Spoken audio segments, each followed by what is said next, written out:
What's going on, Packer fans? Welcome back to another co-branded edition of the Pack-A-Day podcast. This time we are brought to you by the Pack-A-Day podcast as well as the Packers Wire.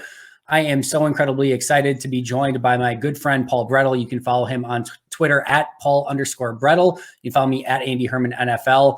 Paul, we are 1 week into the season. We are, seeing the Packers at 1-0.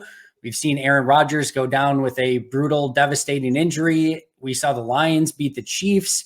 We saw, Joe Burrow, Josh Allen, Patrick Mahomes, and Justin Herbert all lose in the same week. It has been a crazy week, but more importantly, how the heck are you doing?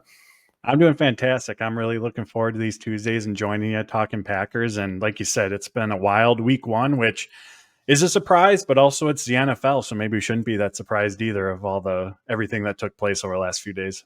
It is unbelievable because just when you feel like, all right, like we've kind of got this figured out. We kind of know teams are good, but kind of, teams are bad. And, there's not going to be any like crazy earth shattering injuries in week one. And like, you feel like you have a pulse going into the season of like kind of how things are going to go. And then it's just like, nope, we got a totally different plan. Buccaneer, Baker Mayfield's beating the Vikings in Minnesota. Like it never, and that's what's so amazing about it. When you only have 17 guaranteed weeks of football for any given team, like all of those things matter. And I know week one can lie and you never know if it's going to carry over to week two and the rest of the season, but my goodness, what an unpredictable league this is week to week. Yeah, it's amazing. Like you said, for everything that you just laid out, and, I'm just incredibly excited to see what next week has in store, honestly. No, yeah, 1,000,000%. Let's start with the unfortunate news. I had the opportunity to do an episode after the injury happened, but we got word today that Aaron Rodgers officially ruptured his Achilles. He is done for the year. He's already been placed on injured reserve. We don't need to dive too far into it, Paul, but just sort of your overarching thoughts from seeing that game last night to the injury to the news today that he is officially done for the year. Yeah, I mean, just gutted. I said beforehand, I couldn't remember a non-Packer game that I was more excited to tune into and watch than that Jets game. And frankly, just to watch Aaron Rodgers and the Jets for the whole season. And, the big thing for me now, and I'm sure many out there, is what's next. We don't know what the future holds for Aaron Rodgers. So knowing the competitor that he is, how this offseason went with him, talking about how rejuvenated he was, how excited he was. There's obviously that part of you that says, he'll bounce back from this. He'll come back from this and take another swing and see what he can do in 2024 with the Jets. But also, man, it's an Achilles injury at nearly 40 years old. At least off the top of my head, I don't know if there's another injury, another Achilles injury of someone who's in that stage of their career, nearing the 40-year-old mark that we can look back to, not just in football, but really in any sport, to kind of get an idea of, maybe, and obviously injuries affect everyone differently and afterwards, but maybe what could happen, what this could look like, how that could affect his decision-making, what he does moving forward. So just a ton of unknowns, but gutted is the word I would use to describe it. Yeah, it's probably a perfect word to use in that situation. And I think the thing is like, we could easily be like, well, he's not a running quarterback anymore. So if he can get it back, but like the way he throws, he uses so much of his legs to throw. And you don't know how he's, even if he is able to like play, does some of his like, I'm going to use the word like arm strength, but it's not his arm. It's his power is generated from his legs. Does he not have that same arm talent that he had before because of the Achilles injury? And we've seen now some pretty significant injuries for Aaron Rodgers. He's going to be 40 in December. And like the Pandora's box that this opens, because for the Jets, their salary cap situation is going to be insane. If he retires, it all accelerates into 2024, which is a complete nightmare for them. So they almost have to like work around that whole situation. And then you've got like what if Zach Wilson plays well? I don't think that's necessarily going to happen, but what if he all of a sudden plays really, really well? Or on the flip side, what if he plays terrible enough where they're in the top 3 in the draft? And all of a sudden you've got Drake May, Caleb Williams, Shedeur Sanders, like you've got some potentially really talented quarterbacks. Do they have to just go in that direction at that point? Like the Pandora's box for the Jets is insane. And then, then you could get into what if the Jets go elsewhere and he wants to keep playing? That Pandora's box is even more insane. So obviously gutted is the right word first and foremost for, seeing him not being able to play. Gutted for Jets fans, Aaron Rodgers fans, Packer fans, all of it. It's NFL fans, maybe most importantly, like how many premier games did Aaron Rodgers have on the schedule with the Jets? Like they had a packed, like Jets Cowboys this week, Jets Cowboys, Aaron Rodgers versus that defense. That is a marquee game. And instead it's just like Zach Wilson versus Micah Parsons doesn't have that same same feel to it. So it sucks all the way around. I'm completely bummed out by it. And hopefully for him, he bounces back quick and can make it back and then do whatever he wants to do, whether that's play football, announce, do a podcast. He's welcome on Pack-A-Day if he's interested. I don't know what's going to happen, but hoping that he can find whatever he wants to do. I mean, that's a good point too about the potential effect of the throwing for him because of his legs. I mean, I think it was prior to his most recent MVP seasons, he talked about how important doing squats has been for him, how he went back and watched, I think it was like 2010, 2011 tape and saw something with his footwork or something within that, the lower part of his body that helped, re-spark that Aaron Rodgers from those years that we had seen up as of late. So I think that's a really good point in terms of a potential, trickle down effect to his overall game and not outside of just the mobility aspect of it. Yeah. So it's going to be really interesting just to see if he has the motivation to work his way back and get it back in football shape from that injury. When did Durant injure his at like age early 30s, maybe? Yeah. And that was a really difficult injury for him to come back from at that age. Now basketball and football, not complete apples to apples, but man, it just, sucks all the way around. Let's talk about something a little bit more uplifting, however, as we sort of transition off that kind of crappy topic into a hopefully more fun and exciting topic. I want to talk same position, but we'll talk Jordan Love in the heir apparent to Aaron Rodgers. You did a great article over on Packers Wire and just sort of discussing, him attacking the middle of the field a little bit more. So I'll let you just kind of take the reins and kind of what you saw from him on Sunday and kind of what you wrote about. Yeah, absolutely. Yeah. The attack in the middle of the field was something that Love did often. He was 9 of 14, 132 yards, 2 touchdowns when doing so. And, we saw him doing that going back to OTA's offseason programs. That's been a big part of the Packers training camp practices. And it's a big part of the Matt LaFleur offense, targeting the middle of the field. You get guys in space, you give them yards after the catch opportunities, especially with this offense that has so much speed on it. And we saw that on the Aaron Jones touchdown, the 35-yard one. It was an angle right out of the backfield, created a mismatch. He's one-on-one with a linebacker. Defenses nowadays, as we know, playing a ton of cover 2, opportunity to attack the middle of the field. Space was wide open, and it created that run after the catch opportunity for Jones. On the touchdown to Romeo Doubs on that opening drive, they had a crossing route and then a route in the flat that kind of cleared a throwing lane for Love. Romeo Doubs had a one-on-one, and again, creates those opportunities for them. So it's a big, big part of this Matt LaFleur offense for those reasons. And as we all know, that's not something that they had done a ton of under Aaron Rodgers. He preferred to throw to the boundaries. And Dusty Evely did the number crunching on this one, but he went back to 2019 through 2022, and Rodgers ranked 65th out of 67 quarterbacks during that span in terms of using the middle of the field. Number 1 during that span, not surprisingly, Jimmy Garoppolo in the 49ers offense at nearly 60% of his pass attempts. And we can often look to, hey, what's San Francisco doing, to get an idea of what the trickle-down effect could be happening in Green Bay, as we all know, because of the overlap from those offenses. But of course, with that, and like anything, there's a downside or something that we got to be mindful of. That's turnovers for not just Jordan Love, but any quarterback. But you throw to the middle of the field often, windows can get tighter, things can be congested. But what's been encouraging from Love, again, throughout this entire summer offseason programs, is he's done well taking care of the ball. He's been going through his progressions. One of the things I've been really, really impressed with is it's his 4th season, but as we all know, first time starter. But he's been, I feel really good about knowing when to push the ball downfield, when to try to throw it into that tight window, and when to move to his next progression and just take what the defense gives him. So if they're going to attack the middle of the field as often as we expect them to, Love taking care of the football is going to be very, very important as well. But they found a ton of success there, and it's something that we're going to continue to see them doing throughout the rest of the season.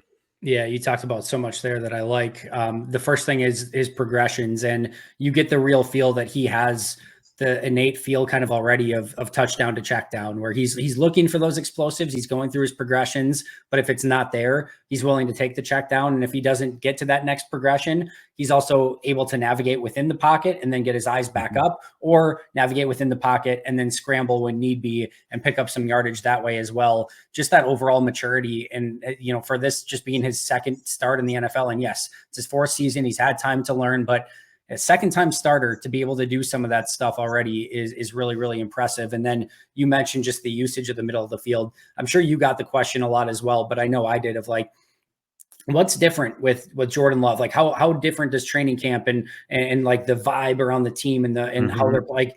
The biggest difference for me was the use of the middle of the field. You saw Jordan come in from the start of OTAs, mini camps, training camps, and just ripping balls in the middle of the field. I'm like, that's right, I forgot you could do that. It was, and listen, Aaron had a lot of success doing what he was doing, and he was the most risk-averse human being in the history of the earth when it came to throwing the football. And, it worked out a ton for him. And, just making sure he wasn't giving opportunities to the other team to get some of those passes. But we're going to see what that amounts to with Jordan, but I thought he looked really good doing it on Sunday. And I think just based on what we've seen in preseason training camp and now in week 1, I think that's something that's going to continue to move forward as well. Yeah, 100% agree. Let's move on to another article that you did talking a little bit about Darnell Savage. He led the team in tackles. Matt LaFleur obviously had some glowing things to say about him as well. I had kind of a little bit more of like a neutral grade on Darnell this week, which is fine. Like that's never, I think people like view that as like a bad thing. That is a fine thing. If he plays at that level that we saw this past week, I'll be very, very satisfied with the season for Darnell Savage, especially coming off 2 down years. But what did you see, and what were some of your takeaways from his game on Sunday? Yeah, absolutely. You mentioned the 10 tackles, and also important to that, he wasn't credited with any misses either, because as we know, tackles have been an issue for him. But outside of the numbers, it was just how he was playing, the aggressiveness, the flying around. That was the part that had me the most excited. And I thought, as I was watching that game unfold, I was thinking back to OTAs when the position coaches came in and spoke with us, and Ryan Downard, the safety coach, was up there, and he said, and I think we all agree, that Savage is at his best when he's pulling the trigger, when he's letting it all hang out, when he's flying around, playing downfield. And I felt like that's what was on display. We saw that 2019, that 2020 Savage that we've all been holding on to throughout the years of, all right, that's the guy that we want to see out there. So incredibly encouraged by that. Matt LaFleur on several occasions throughout training camp talked about how he's been impressed with his practice habits, his intensity in practice, his consistency in practice. And as you're hearing that in the moment, in August, you do wonder, is it coach speak? Is this going to translate over to the regular season? So it's terrific to see that take place in week 1.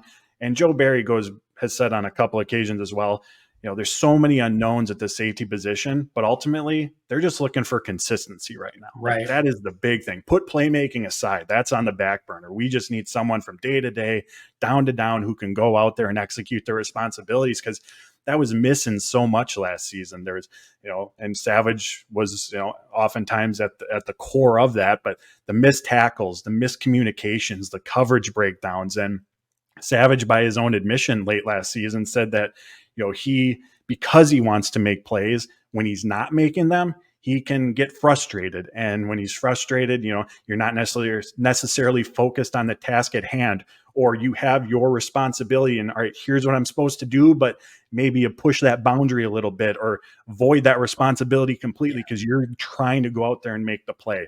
So it goes back to, like anything, that consistency. If he can do those little things, Matt LaFleur complimented him on his communication on the back end pre-snap. If he can do that, if he can execute what's asked of him, if he can make those tackles, he's going to be in position to make the plays that he wants to make so bad. So it's one game, as we always say after week 1, but more so than the tackle numbers or the missed tackles, I was just encouraged to see him flying around and playing that aggressive style that we know he's capable of.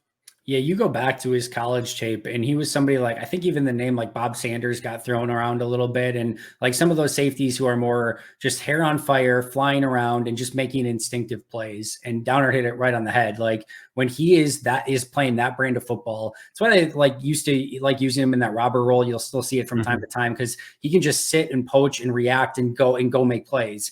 I think when he got too much into the just straight cover two, having to drop back and just kind of, let everything happen in front of him, I think he did get a little bit impatient. I think he did get a little bit antsy. And I think, he didn't let the game come to him. And then you start reaching and all of a sudden you're in the wrong spot. You're trying to, it all kind of falls apart after that. And like I said, I was definitely encouraged from this performance overall. And like you said, just seeing him fly around a little bit more, play with confidence and just play instinctual football, he's going to be in a really, really good position if he can continue to play that brand of football. This is a contract year for him. Obviously, Green Bay picked up his 5th-year option, but he's an unrestricted free agent next year. And if he wants to get that big payday, this is probably his biggest opportunity to do so and go out and play like the first-round pick that he was expected to be. So hopefully we see that level from Darnell throughout the entirety of the season. Like you said, consistency is going to be a really big part of that. Yeah, and one other comment that Downard made is that Savage needs to just trust what he's seeing and react to it. So I think that goes to the point you made of being asked to just be in that more, I guess, traditional safety role of being back in cover two, and that's something that's out of his comfort zone, or not necessarily where his strength is, I should say. So maybe there's more thinking involved, more questioning involved in what you're doing. As we all know, when you're out there thinking versus just reacting to what you're doing, that's going to have a massive trickle down effect to your performance. No, good call. The next thing I wanted to go over was sticking on the defensive side of the ball. We kind of got some hints going into this first game that this defense was going to be more attacking, a more aggressive style, especially along the defensive line. And you kind of got the hint too of like, all right, they went out and got Devontae Wyatt in the first round. And this year they come back, they get Colby Wooden, they get Carl Brooks. Lucas Van Ness is more of an attacking player. Like at some point, if you keep grabbing attacking players, one gap penetrating players, like you're going to think like they're going to start attacking more and playing more, gap penetrating style of defense. We certainly saw some of that. We certainly saw a ton of twists and stunts. I know you wrote about it, but what did you see on the film from Sunday? Yeah, I mean, that was a big part of it. And it wasn't necessarily a surprise that they were doing it because we saw it throughout the course of the summer, but I think the sheer frequency of it, I know Dari Carragher at Packer Report pulled the numbers, and the Packers ran 28 stunts against the Bears. He said that their average per game last season was 7. And I think the Bears had around 70-ish total offensive plays. So the Packers utilized stunts on over a third of their defensive snaps against them. And I mean, the results were excellent. Not that the Bears, offensive line is, one of these stout units, but held their run game. The running backs to under 4 yards per carry. PFF charted the Packers pass rush with a ridiculous 36 pressures. So, we had talked to Kenny Clark last Monday, so before week 1, and he said there's going to be a different game plan. Of course, he didn't divulge what that included. I think we all had some, again, ideas of what that was going to consist of. He just gave a little smile and said, we'll have to watch the game on Sunday, watch the tape after to see. But obviously that was a big component of it. And to your point about seeing them shoot in the gaps, this summer, this group, the interior defensive line specifically, they've just looked so much faster. You got Devontae Wyatt in a larger role. You added Colby Wood and you added Carl Brooks. And I thought back to the Play Callers podcast, which was, of course, about the offensive side of the ball. But there was that one segment when Brandon Staley was on there, coached under Vic Fangio. We all know Joe Barry was brought here to run a version of that defense. And when speaking on the podcast, Brandon Staley talked about the defensive front and 2 really important aspects to maximizing his system is versatility, which the Packers have. I mean, Wood and Brooks played up and down the line in college. Devontae Wyatt, Kenny Clark, you can move around. And again, that gap penetration rather than the, typical Packer type players we've seen previously, more of the Dean Lowrys, the Tyler Lancasters of recent years, where it's occupying space versus shooting gaps. So I feel like there's definitely been over the last 2 years that conscious movement, obviously from Gutekunst, the personnel department, to get those kind of guys. And I feel like now we're seeing that the benefits of that taking place on the field. And the edge rushers, this group is just, they're so much deeper, so much more talent than what they had a season ago. within that position group. Yeah, there really is. I talked a little bit about this with Justice Mosqueda yesterday, but like there'd be times where you get Jonathan Garvin and Ladarius Hamilton rushing from the edges as your next guys up, and it'd just be like, all right, well, they're not going to get any pressure from the edge on this play. Like, we'll see what happens next down, and maybe Preston or Rashaan can come back in. But yeah, the depth along the edges, and then like I just think adding and like some unpredictability into the equation. Like you said, when you're averaging 7 snaps a game of twists and stunts in games, like you're just making it very predictable for the opposing offensive line.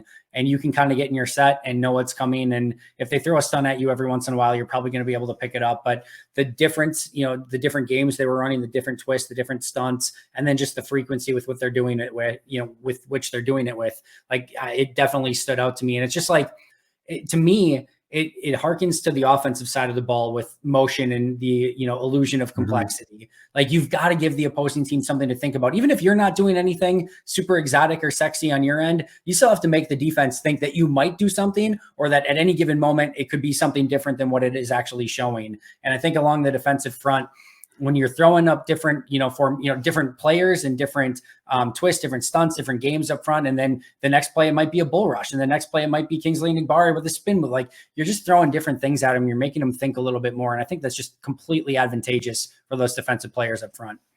Yeah, and to the edge rusher depth, like Brenton Cox was inactive last year. He's week 1. If he's on that same roster, he's playing. He's in the rotation.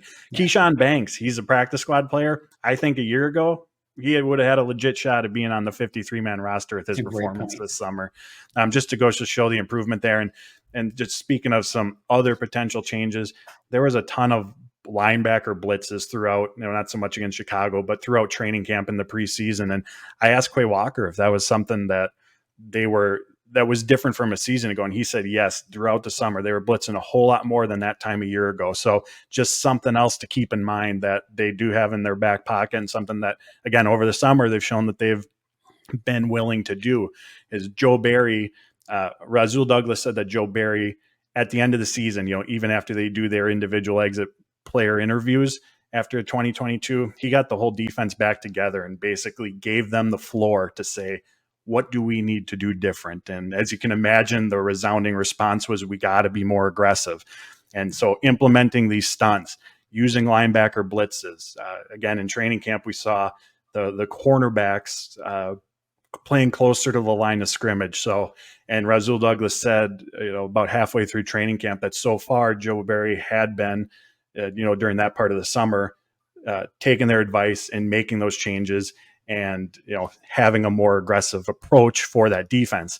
Now, again, I know we all have to continue to see it take place into the regular season, because at this point, for most of us, it's we got to see it now before we're full believers. But there's signs, and have been signs along the way, pointing to these changes coming along the way. And again, the number of stunts ran week 1 is a great example of that.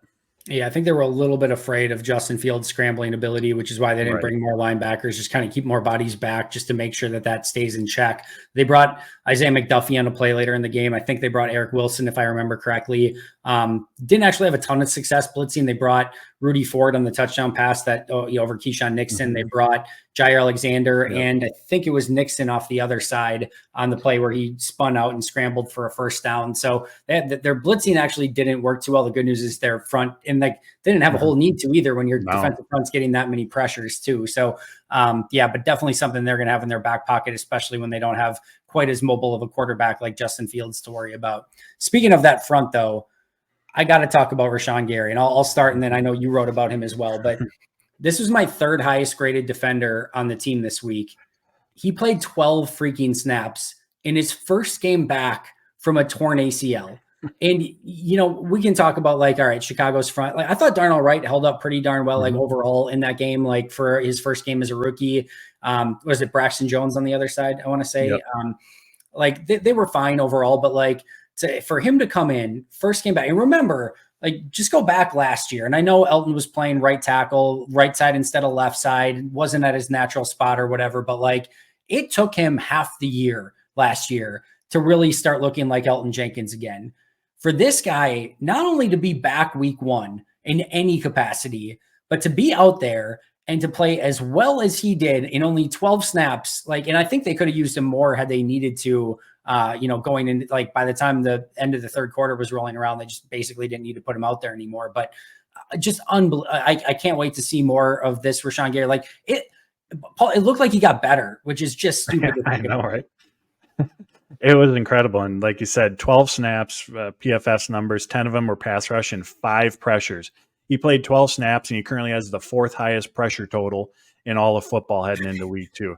Just incredible. He won 50% of his pass rush reps. I mean, insane. Those numbers are absolutely staggering. And Joe Barry talked about, obviously we saw last season the production side of it that was lost without Rashaan Gary on the field. We all know that part of it. Overall, the Packers as a defense ranked 22nd in pressures last season. We all know about their struggles against the run.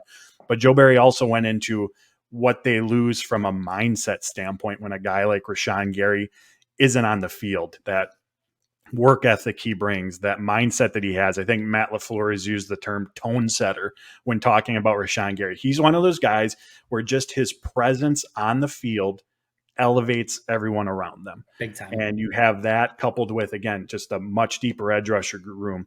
Enagbari looks like he's taken one of those, year 2 leaps we often talk about. Justin Hollins is just all around steady. He's now had a full off season in Barry's system. And then of course, Lucas Van Ness, just amazing athletic ability that we saw in that sack on Justin Fields. Brenton Cox, tons of upside. Preston Smith, of course, as well, who I thought held up well against the run against Chicago. And again, that's a part where these edge rushers, with that position group, we think about getting after the quarterback, getting pressures, and obviously that's a big part of it. But that group too, if the run defense is going to be better this season, that unit collectively has to be a lot better in that capacity as well. So in addition to how they got after the quarterback, I thought that position group did really well against the run against Chicago as well. Totally agreed. I'm so excited for it. We're going to see more Rashaan Gary as the season goes along. LVN is going to put together more of a pass rush plan, I believe, as the season goes along. He's just kind of hair on fire, attack, one side of their, attack the shoulder, attack with speed and power. I think that's even going to get more nuanced as the season goes along. I think Enagbari is going to get better as the season goes along as well. Preston's going to be Preston, and they have the depth, like you mentioned. I could not be more excited for that group. And if Rashaan Gary can keep even remotely that pace up, he's going to be off to a ridiculous season, even coming back from a torn ACL, which is crazy to think about. And I was just going to say the Packers' ability in the trenches on both sides of the ball. Like the game of football, as we know, it's changed so much over the years, but you control the line of scrimmage, you're probably going to control the game. And they have what should be one of the best offensive lines units in football. I mean, man, if they can do what they did week 1 consistently, they're going to have one of the best defensive fronts in football. And that ability is going to allow them to hang around in games. There's going to be inconsistencies elsewhere, especially on offense, first time starting quarterback, young group of pass catchers, but if they can control the line of scrimmage, keep Jordan Love or give Jordan Love time, find success on the ground, get after the quarterback. That's going to allow them to hang around in a lot of games this season, even though there's going to be ups and downs elsewhere. How many times, and this is a great transition, I wanted to talk about that offensive line next, but how many times did Jordan Love get to go to his 3rd, 4th, 5th read on a play because he had time to do so? The touchdown pass to Romeo Doubs, the first one, how long was he standing in the middle of that pocket? And kudos to him for just standing in and knowing he had time and biding his time until Romeo came open. But he had 3 hitches just chilling in the middle of the pocket and there's nobody near him. There were a multitude of times where he's going through progressions and stepping up in the pocket and having all day in the world to make those reads. So that is going to give, you talk about the first-time quarterback and a lot of young receivers, a lot of young tight ends. That's going to give those guys time to get open and for Jordan to get through those reads. And when you have that level of pass protection, which is a massive luxury in the NFL right now, if you watched any week 1 football at all, you will know that is not the norm around the league. The defensive fronts are far more often ahead of the opposing team's offensive line. To be able to give Jordan that time, those receivers time to get open, that's going to give you a puncher's chance in every game. And I think the run blocking needs a little bit of work and some cleaning up. I didn't think it was anywhere near, probably where it needs to be.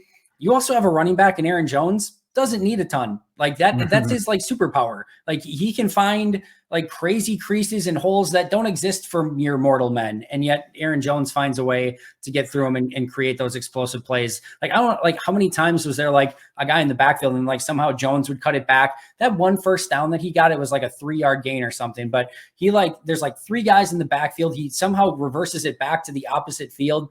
And then like, there's no way you should get the first down. Like you're thinking maybe he's going to get a yard out of it. And then you think like, oh, maybe they just placed the ball wrong, but no, he got around the corner and gets 3 yards on the play. It's just like, if you've got a running back who can get a lot out of nothing in the running game and the pass protection is amazing, and you've got ultra talented wide receivers with a really fun quarterback, like that is a potential recipe for success. And one that I think is going to be viable, not just against the Bears, but against other teams as well. Yeah, I know after the game, Jordan Love said there was a few passes where he went through his progressions and no one was open. Then he's still standing there with time. He's like, all right, now what? Just again, goes to show how well the offensive line played. And I think, and I 100% agree with your point on the run game, especially on some of those tosses. Like there were Bears defenders just running through the Packers offensive line on some of those run plays. And it feels like AJ Dillon is kind of a litmus test for how well the offensive line is doing from a run blocking standpoint. Like if he's picking up 4, 5, 6 yards per carry, they're doing well. If he's getting stuff for a yard or two, there's probably not a lot there because, again, as we know, he just doesn't have that ability to create like Aaron Jones does. So when the offensive line isn't creating those running lanes, he's someone who definitely feels it a lot more, and we saw that on Sunday. Totally agreed. Super excited about the offensive line. Wanted to go over just a couple other things really quick. I wanted to read this tweet from Ben Fennell. Ben says, Luke Musgrave had one of the better week 1 performances for any tight end in the NFL, not just rookies, in my opinion. Efficient in the run game, found assignments, engaged effort, lost slowly, etc. And he's already a feature player in the offense. If you look closely, production will come. I could not agree more with Ben. I thought Luke was fantastic in this game, and really, shockingly, surprisingly, I had him graded really well as a run blocker in this game. Mm-hmm. Obviously, some of those big plays down the field, you had the miss from Jordan to Musgrave that they just weren't totally on the same page. Sounds like Luke was probably the one who needed to just kind of take that upfield a little bit more. You had the play where should have probably been a touchdown, but kind of the awkward fumble play, and he's just kind of backpedaling, finally got the ball. Probably should have scored there. So there was still some meat on that bone that's left there for this, this duo of Love and Musgrave to kind of connect on moving forward. As Ben said, he is going to be a major piece in this offense. And I literally, when I went through my scouting report, I noted some things that I really liked about Luke Musgrave's blocking ability that I thought was better than maybe people had given him credit for. If you would have told me this game in week 1 was peak Luke Musgrave in his career as a run blocker, I would have been like, I think that might even be better than what I would have expected. So for him to do that in week 1, it's not perfect by any means. It wasn't really good or great, but like what he did as a run blocker in this game was really, really impressive to me and far exceeded my expectations for him going in. Yeah, absolutely. I mean, we saw firsthand throughout the summer him definitely take some lumps in that capacity, which is completely normal. We all know how difficult the transition is from college to NFL, and just specifically in that run blocking capacity. But he did come to the NFL, even with the injuries that he had at Oregon State. He came with, I think, over 600 career run blocking snaps. Yep. So he had some experience, and then just the willingness to do so is such a big part of it as well. And if that can become a key part of his game, like the Packers are hoping it can just unlock so much for this offense. Like look at last year's tight end room. There was some predictability to it. Yeah, Robert Tonyan was asked to block. Yes, Mercedes Lewis ran some routes here and there. But if you're a defense, you have a good idea of what those guys are going to be asked to do. If you have someone like Luke Musgrave, of course we know of his ability in the passing game.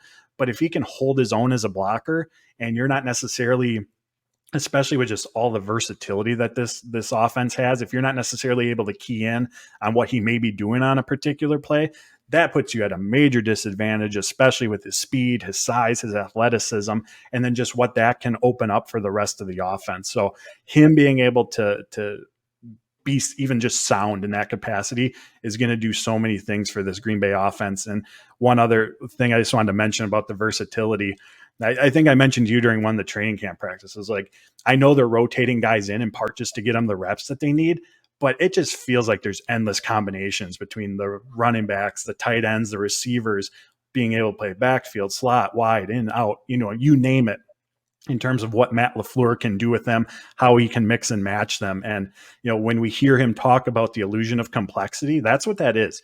It's being able to run a wide variety of plays from just a very few or a couple formations, creating mismatches. Guys can take on a wide variety of roles, responsibilities. So this offense is so fun to watch. And right away in that first quarter, that first half, we saw that with so many guys being cycled in, both the running backs, at least 3 of the tight ends, I think 5 receivers all saw snaps within that first half. Yeah, no, totally agree. And I think the other thing too, and I think Ben Fennell might have tweeted this out as well, but like they gave opposing defensive coordinators a ton to look at in that game. They ran triple option. They ran two basically fullback sets with like Musgrave at tight end, and then DeGuara and Sims in like a fullback with a running back in the backfield and like an offset formation, which was really unique and interesting. As you mentioned, like the vast variety of personnel groups that they use, like they gave opposing coaches a ton to look at, and not being able to just key in on one thing, and would not be shocked if you get to week 2 and it looks totally different, because that's the type of just playbook and different nuanced stuff that Matt LaFleur has in his playbook. And just when you think you hone in on something, it's going to be a totally different playbook and a different complexity that he's going to show you the next week. So really looking forward to that as well. We had a couple pieces of news. Just any overarching thoughts on Josh Nijman restructuring his deal, or Austin Allen getting released from the practice squad and picking up Michael Jordan, of all people, former starting offensive lineman for the Bengals and Panthers, if I remember correctly. With the Nijman news, I was asked on Twitter, could this mean something more? And, at least my thought on it is not for the time being. There's still additional expenses that are going to come up. There's, in-game bonuses that players might hit. There's the practice squad elevations that's going to fluctuate cap costs. They're going to want to have available cap space for maybe any in-season additions. We've seen them do that each year. Tavon Austin, Whitney Merciless, whoever it might be. So I think it was just a move to give them a little extra buffer, because before it, they had, I believe, around $5 or so million in cap space prior to freeing up the 2.5 that they got by reworking Nijman's deals. So, not a ton by any means, but I think it's just more of kind of planning ahead. And that was kind of that, or the Rashaan Gary extension are really the last 2 moves they have that's going to be able to free up any cap space for them. In regards to signing Michael Jordan, it's a depth move for the interior offensive line. That's a position that they just don't have a ton of guys at. I mean, on the 53, outside of their 3 starters, it's Sean Ryan and Royce Newman. We all know Zach Tom could move in there if needed, but goodness, with how good he looks at right tackle, I don't know if they'd want to do that. And then prior to adding Michael Jordan to the practice squad, the Packers didn't have any interior offensive linemen on the practice squad. So this was a depth move for practices, just to have an additional body. And I think with what they saw from Ben Sims in that first game, who early on, I think Tucker Kraft had more snaps than him, but he was starting over Tucker Kraft, comes to the NFL from Baylor with a ton of run blocking, inline experience. I think that, that addition gave them, in terms of their overall depth that they have in that room, the confidence to move on from a practice squad player, developmental player in Allen.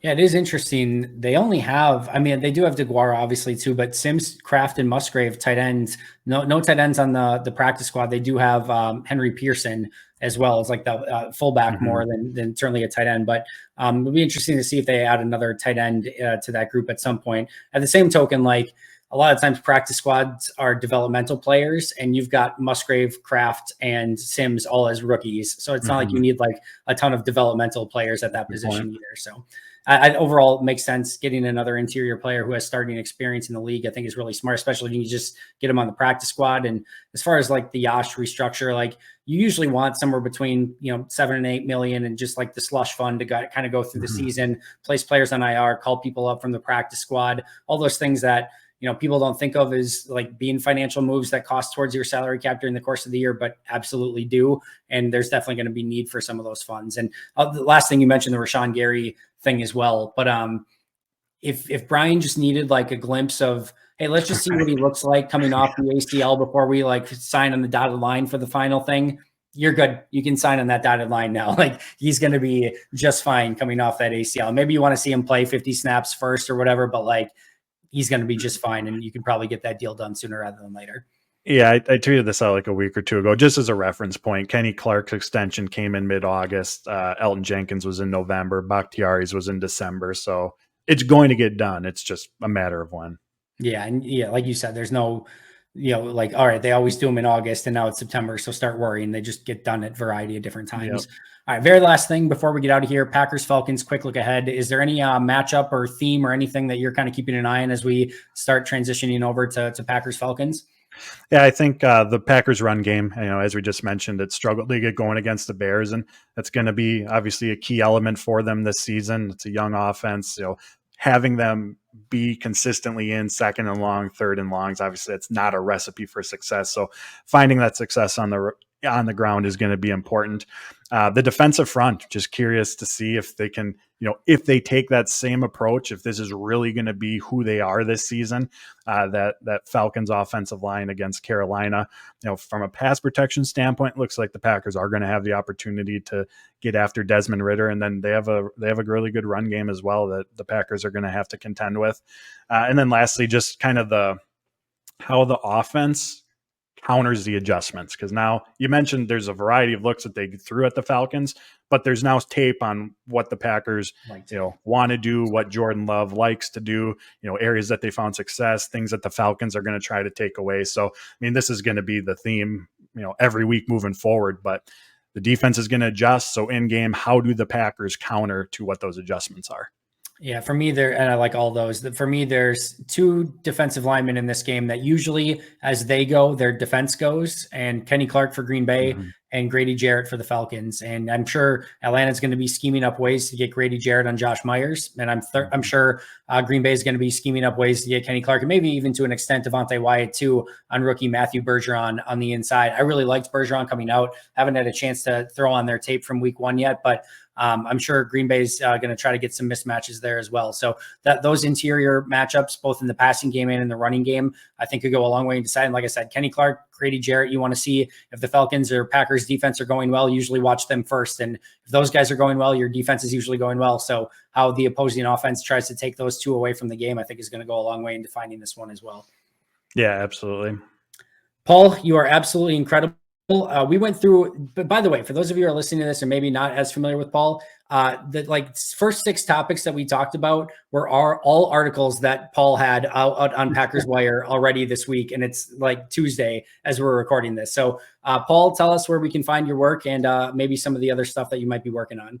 Yeah, absolutely. Find all my work over at Packers Wire. Head over to YouTube. I got a YouTube channel as well. It's just my name, Paul Bretl, Bretl. Follow me on Twitter at Paul_Bretl.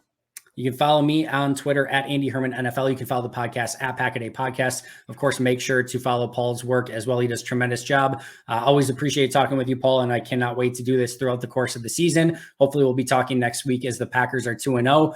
Everyone, make sure to have a safe and fun week. I'll be right back here tomorrow on the podcast with an all-new episode. But until next time, and as always, go Pack Go.